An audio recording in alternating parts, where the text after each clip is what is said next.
നമ്മുടെ നമസ്കാരത്തിന് നാം എത്ര ശ്രദ്ധ കൊടുക്കുന്നു എന്നത് ഒരു വലിയ പ്രശ്നം തന്നെയാണ്. നബി സല്ലല്ലാഹു അലൈഹി വസല്ലം പറഞ്ഞു, ചില ആളുകൾ നമസ്കരിച്ചാൽ അവർക്ക് നമസ്കാരത്തിന്റെ 1/4 ഉണ്ടാവുക, ചില ആളുകൾക്ക് അതിന്റെ 1/3 ഉണ്ടാവുക, ചിലർക്ക് പകുതിയേ ഉണ്ടാവുള്ളൂ, ചില ആളുകൾക്ക് ഒട്ടും ഉണ്ടാവില്ല. നമസ്കരിച്ചിട്ടുണ്ടാകും, പക്ഷെ നമസ്കാരം തീരെ അവരുടെ റെക്കോർഡിൽ നമസ്കാരം തീരെ രേഖപ്പെടുത്തിയിട്ടുണ്ടാവില്ല. ഉമർ ഇബ്നുൽ ഖത്താബ് റളിയല്ലാഹു അൻഹു പറഞ്ഞത്, 60 വർഷം നമസ്കരിച്ച ഒരാൾ ഒരു പക്ഷെ അള്ളാഹുവിന്റെ അടുക്കൽ വരും. 60 വർഷം മുടങ്ങാതെ നമസ്കരിച്ചിട്ടുണ്ടാകും, പക്ഷേ ഈ 60 വർഷത്തെ നമസ്കാരവും അയാളെ സംബന്ധിച്ചിടത്തോളം ഒരു ഫലവും ചെയ്യുകയില്ല. നബി സല്ലല്ലാഹു അലൈഹി വസല്ലം അതിനെക്കുറിച്ച് താക്കീത് ചെയ്തത്, ആ നമസ്കാരമൊക്കെ അവന്റെ മുഖത്തേക്ക് വലിച്ചെറിയും. നമസ്കാരത്തെ കുറിച്ചാണ് ആദ്യം ചോദ്യം ചെയ്യപ്പെടുക പരലോകത്ത്. മഹ്ശറിൽ അള്ളാഹു ആളുകളെ വിചാരണക്കെടുക്കുമ്പോ ആദ്യം വിചാരണക്കെടുക്കുക നമസ്കാരമാണ്. നമസ്കാരം ശരിയായാൽ പിന്നെ ബാക്കി കർമ്മങ്ങൾക്കൊക്കെ ഫലം ഉണ്ടാവും. നോമ്പ്, സകാത്ത്, ഹജ്ജ്, നമ്മുടെ പെരുമാറ്റ മര്യാദകൾ, നമ്മുടെ അയൽപക്ക ബന്ധങ്ങൾ, നമ്മുടെ സദക്കകൾ, ഇതിനൊക്കെ ഫലം കിട്ടണമെങ്കിൽ, ഇതൊക്കെ തൂക്കി നോക്കപ്പെടണമെങ്കിൽ നമസ്കാരം ശരിയാവണം. 5 വിഭാഗങ്ങളാണ് നമസ്കാരത്തെ കുറിച്ച് ഉണ്ടാവുക. അതിൽ ആദ്യത്തെ വിഭാഗം എന്ന് പറഞ്ഞാല് നമസ്കാരത്തെ കുറിച്ച് തീരെ അവർക്കൊരു പരിഗണന ഉണ്ടാവില്ല. അവര് അതിന്റെ സമയം തീരെ ശ്രദ്ധിക്കൂല, തോന്നുമ്പോഴൊക്കെ നമസ്കരിക്കും. അവർക്കാണ് അള്ളാഹു പറഞ്ഞത് ഫവൈലുൽ ലിൽ മുസല്ലീൻ. അവർ നമസ്കരിക്കും, പക്ഷെ ആ നമസ്കാരത്തിന് തന്നെ അവർക്ക് എന്തുണ്ട്? ശിക്ഷയുണ്ട്. നമസ്കരിച്ചിട്ടും ശിക്ഷ ലഭിക്കുന്ന വിഭാഗമാണ് ഒന്നാമത്തെ ആളുകൾ. കാരണം അതിന്റെ സമയത്തെ കുറിച്ച് പരിഗണനയില്ല, അതിന്റെ റുക്നുകളെ കുറിച്ച് പരിഗണനയില്ല, അതിന്റെ ഷർത്തായിട്ടുള്ള വുളു കൃത്യമായി ചെയ്യൂല, ഇതൊക്കെ പാഴാക്കും. പിന്നെ നമസ്കാരത്തിൽ തീരെ ഖുശൂ ഉണ്ടാവില്ല, തീരെ മനസാന്നിധ്യം ഉണ്ടാവില്ല. നമസ്കരിക്കാൻ നിൽക്കുന്നുണ്ടാവുള്ളൂ, അതിന്റെ ഒരു ഘടനയൊക്കെ അവർ ചെയ്യും, പക്ഷെ പൂർണ്ണമായും അതിൽ അശ്രദ്ധരായിരിക്കും.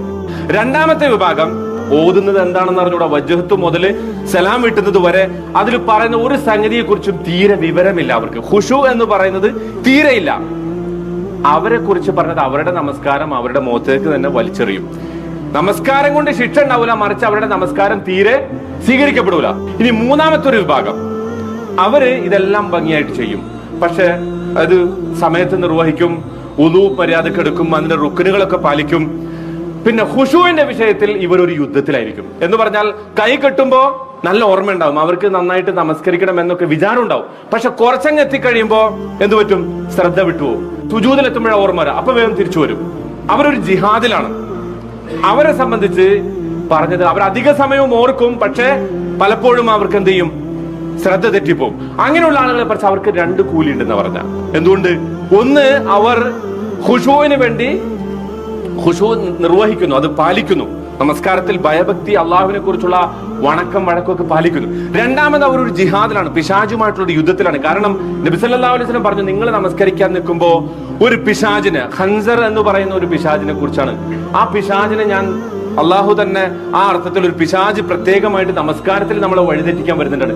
നമുക്ക് എല്ലാവർക്കും അത് ബോധ്യം ഉണ്ടാവും. നാലാമത്തെ വിഭാഗം, അവർ ഇതൊക്കെ പാലിക്കും, പരിപൂർണമായും ഖുശൂ ഉണ്ടാവും. എന്ന് പറഞ്ഞാൽ നമസ്കാരത്തിന്റെ സമയം കൃത്യമായി പാലിക്കും, വുളു കൃത്യമായി ചെയ്യും, അതിന്റെ റുക്നുകൾ നിർബന്ധമായും ചെയ്യും, നമസ്കാരത്തിൽ പൂർണ്ണമായ ഖുശൂ ഉണ്ടാവും. അവരെ കുറിച്ച് പറഞ്ഞത്, അവർ ഹബീബുർ റഹ്മാൻ, പരമകാരുണികനായ അള്ളാഹുവിന് ഏറ്റവും ഇഷ്ടപ്പെട്ട ആളുകളാണ് അവരെന്നാണ് പറഞ്ഞത്. അള്ളാഹുവിനെ കുറിച്ചുള്ള പൂർണ്ണമായ ബോധത്തോടു കൂടി ആദ്യം മുതൽ അവസാനം വരെ നമസ്കാരത്തിൽ തീരെ ഒരിക്കലും അശ്രദ്ധയില്ലാതെ പരിപൂർണമായ ശ്രദ്ധയോടുകൂടി നിൽക്കും. ഇനി 5ാമത്തെ വിഭാഗം, അവരാണ് ഏറ്റവും ടോപ്പ്, ഇതിന്റെ ജനത്തിലുള്ള ആളുകൾ, ഇതിന്റെ ഉച്ചകോടിയിൽ നിൽക്കുന്ന ആളുകൾ. അവരുടെ പ്രത്യേകത എന്താണെന്നറിയോ? അവർ നമസ്കരിക്കാൻ നിന്നാൽ അവരുടെ ഹൃദയം എടുത്തിട്ട് അവർ അള്ളാഹുവിന്റെ മുന്നിൽ അങ്ങോട്ട് വച്ചു കൊടുക്കും. എന്ന് പറഞ്ഞാൽ ഈ ലോകവുമായിട്ടുള്ള സകല ബന്ധവും അവർ മുറിച്ചു കളയും. അങ്ങനെ മുറിച്ചു കളയുന്നതോട് കൂടി നമസ്കാരത്തിന്റെ ഇടയിൽ എന്ത് ലോകത്ത് സംഭവിച്ചാലും അവരറിയൂല. ഇതാണ് 5ാമത്തെ വിഭാഗം. ജീവിതത്തിന്റെ ഏറ്റവും അടിസ്ഥാനമാണ് നമസ്കാരം. നമ്മളെ അള്ളാഹുവിന്റെ മുന്നിൽ നമ്മളെ രക്ഷപ്പെടുത്തുന്ന കർമ്മമാണ് നമസ്കാരം.